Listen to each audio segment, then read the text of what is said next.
माया,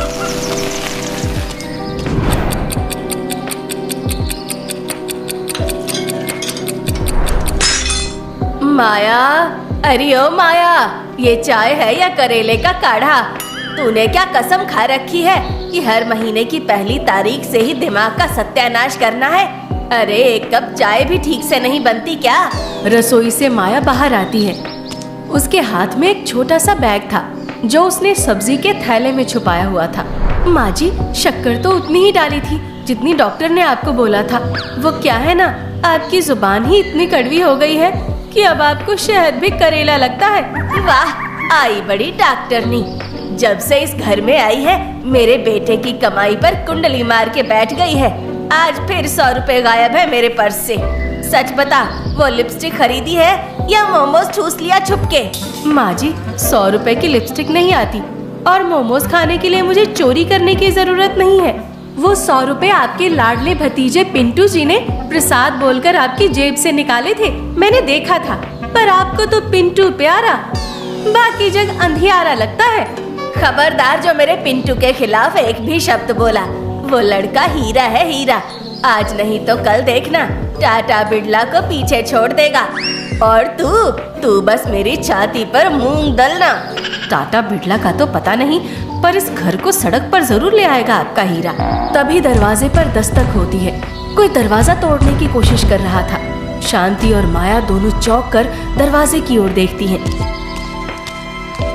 दरवाजा खुलता है। हुकुमचंद खड़ा दोनों को गुस्से से देख रहा था। पीछे 2 भारी भरकम गुंडे भी उसके साथ थे।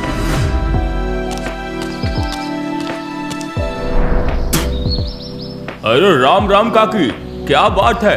आजकल दरवाजा खोलने में बड़ी देर लगा रही हो, हैं? कहीं घर का सामान पिछले दरवाजे से बेचने की तैयारी तो नहीं चल रही? जुबान संभाल कर बात कर हुकुमचंद। ये इज्जतदार लोगों का घर है, तेरे जुए का अड्डा नहीं। क्यों आया है सुबह सुबह मनहूस शक्ल लेकर? इज्जत? काकी, इज्जत और उधारी एक म्यान में नहीं रह सकती। तेरे बेटे ने जो 50,000 लिए थे ना, वो ब्याज के साथ अब 1,70,000 हो गए हैं। मीटर भाग रहा है काकी, राजधानी एक्सप्रेस की तरह। हुकुमचंद जी, मीटर है या रॉकेट? पिछले महीने ही तो 10,000 दिए थे ब्याज के। हिसाब में गड़बड़ की तो मैं कंज्यूमर कोर्ट का नंबर डायल करने में देर नहीं लगाऊंगी, याद रखिएगा। ओहो, तो मैडम जी, अरे तो पैसा चुका दो ना, इतनी मेहनत करने की क्या जरूरत है? सुनो, मुझे कोर्ट कचहरी मत सिखाओ। 7 दिन, सिर्फ 7 दिन का टाइम है।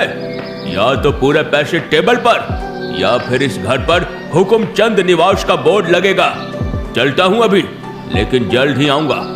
पैसे तो मैं कैसे भी करके वसूल लूंगा। हाँ। 7 दिन? हुकुम, थोड़ा रहम कर, मेरा बेटा शहर से पैसे भेजेगा। अरे तेरा बेटा खुद वहाँ वड़ा पाव खाकर गुजारा कर रहा है, वो क्या भेजेगा? याद रखना, अगले बुधवार की शाम तक अगर पैसा नहीं मिला तो सामान सड़क पर और तुम दोनों धर्मशाला में। फिर अगले दिन से कटोरा लेके भीख मांगना, समझे?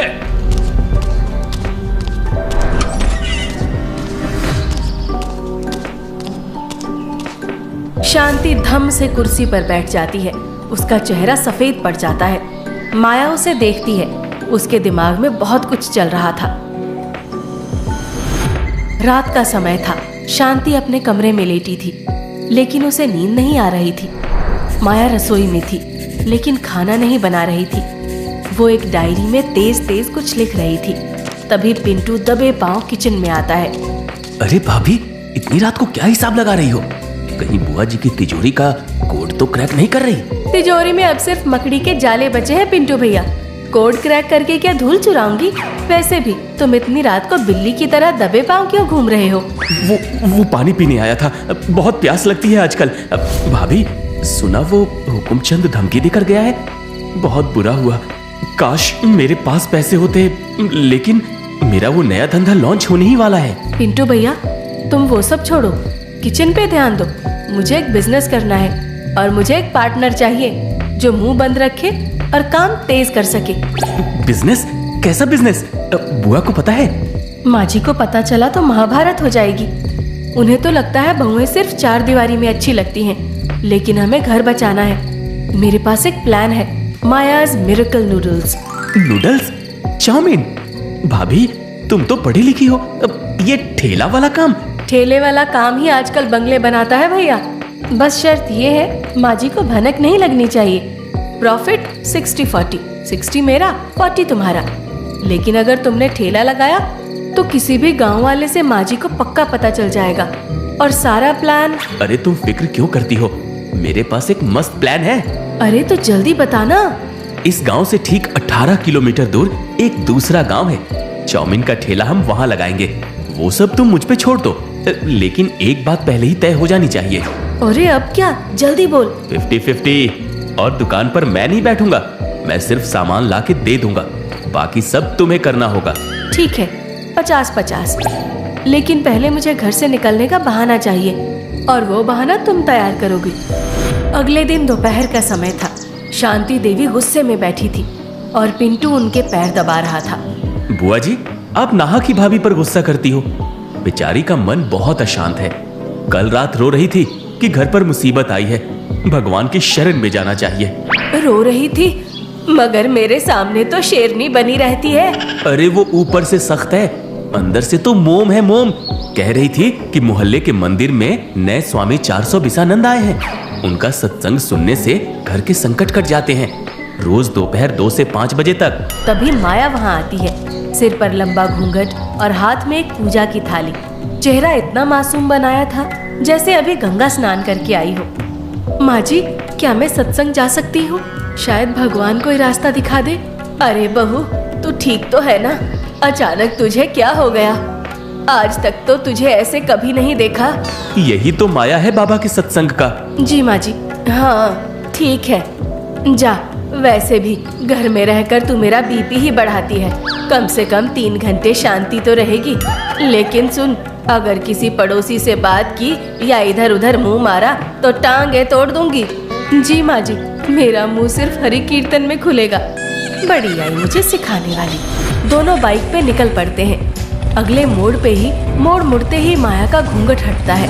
वो अपने बैग से सनग्लास निकालती है और दोनों एक नई शुरुआत और नई उम्मीद लिए निकल पड़ते हैं। दोनों उस नई जगह पे पहुंच जाते हैं जहां पिंटू ने पहले से ही सारा इंतजाम करके रखा था। दोनों वहां पहुंचकर ठेला लगाते हैं। चाउमीन की खुशबू से भीड़ इकट्ठा होने लगती है। एक तरफ माया चाउमीन बनाकर ग्राहकों को दे रही थी, दूसरी तरफ पिंटू गल्ला संभाल रहा था। सबने चाव से चाउमीन खाया। शाम हो जाती है। घर पर शांति देवी गुस्से में खड़ी देख रही थी। इतनी देर हो गई, कहाँ रह गई ये दोनों? माया फटाफट ठेला बढ़ाती है और दोनों ठेले को ताला लगा के वहाँ से घर के लिए निकल पड़ते हैं। आ गई? क्या ज्ञान मिला आज सत्संग से? माँ जी, बाबा जी कह रहे थे माया का मोह त्याग दो और माया पर भरोसा करो। धत, ऐसा कोई बाबा नहीं बोलता। जा चाय बना। दिन बीतते जा रहे थे।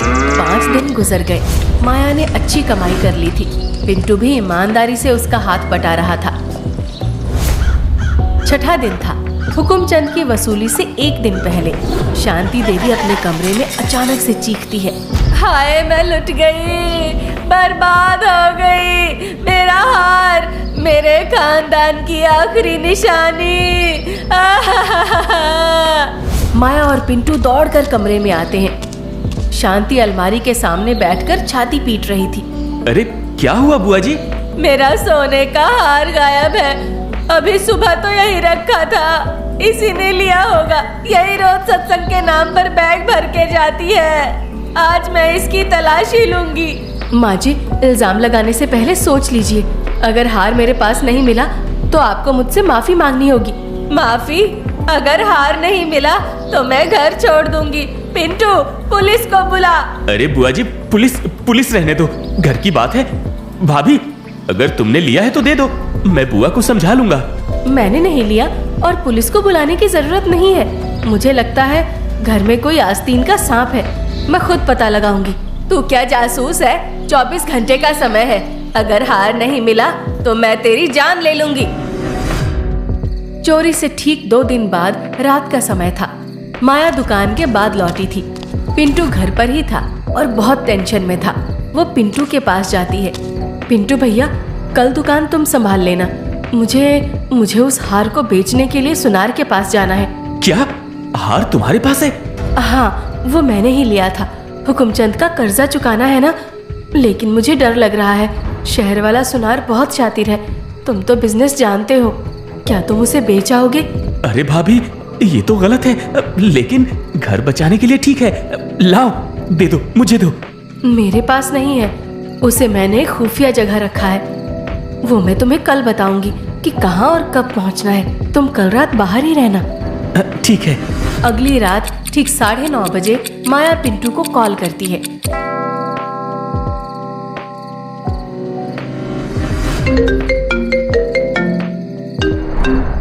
हेलो पिंटू, सुन रहे हो ना? मैंने वो हार दुकान के गल्ले के सबसे नीचे वाले हिस्से में छुपाया है। अरे भाभी, लेकिन दुकान तो बंद है, चाबी कहाँ मिलेगी? ताला तोड़ना पड़ेगा क्या? नहीं नहीं, शोर मत मचाना। चाबी मैंने तुम्हारी बाइक के टूल बॉक्स में पहले ही छुपा दी थी। चुपचाप जाओ, हार निकालो और सुबह जल्दी उसे बेच देना। मैं माँ जी को संभाल लूंगी। मान गया भाभी, तुम तो खिलाड़ी निकली। ठीक है, मैं भी निकलता हूँ। हाँ? माया फोन काटती है और उसके चेहरे पर एक विजयी मुस्कान थी। फिर अचानक उसके चेहरे के भाव बदलते हैं। वो जोर जोर से हे राम चिल्लाने लगती है और दौड़ते हुए शांति देवी के कमरे में जाती है।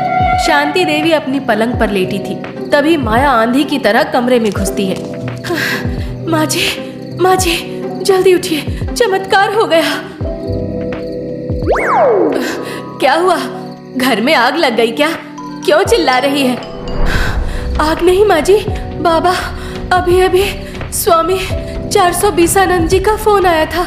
मतलब उनके ध्यान में संदेश आया है। उन्होंने अपनी दिव्य दृष्टि से देख लिया है कि आपका हार कहाँ है। क्या बक रही है? बाबा को कैसे पता? बाबा ने कहा है चोर और हार दोनों एक लोहे के संदूक के पास खड़े हैं जहाँ नूडल्स की खुशबू आती है। माँ जी, मुझे पता है वो दुकान कहाँ है। बाबा ने कहा है अभी जाओ, वरना हार हमेशा के लिए विलीन हो जाएगा। अगर ये झूठ हुआ तो तेरी खाल उधेड़ दूंगी। चल जल्दी। रात के अंधेरे में माया और शांति देवी दबे पांव ठेले के पास पहुंचते हैं। माया उंगली से इशारा करके शांति को एक पेड़ के पीछे छुपने को कहती है। यहाँ तो कोई नहीं है, बस कुत्ते भौंक रहे हैं। तूने मुझे उल्लू बनाया। वो देखी, कोई आ रहा है। तभी एक बाइक की हेडलाइट जलती बुझती दिखाई देती है।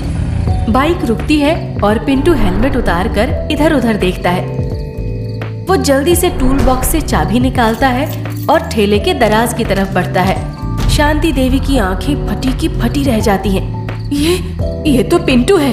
फिर पिंटू दराज खोलता है और हाथ अंदर डालता है। तभी उसका फोन बजता है। अबे, अभी फोन रख, मैं किसी जरूरी काम में फंसा हूँ। अरे हाँ भाई, टिकट कंफर्म कर ले। बुढ़िया का हार तो मेरे पास जेब में पहले से ही है, बहुत कीमती है। और सुन, उस लोमड़ी माया ने एक और हार चुराया था, वो भी मिल गया तो समझो लॉटरी लग गई है। आज रात ही यहाँ से निकल जाऊंगा।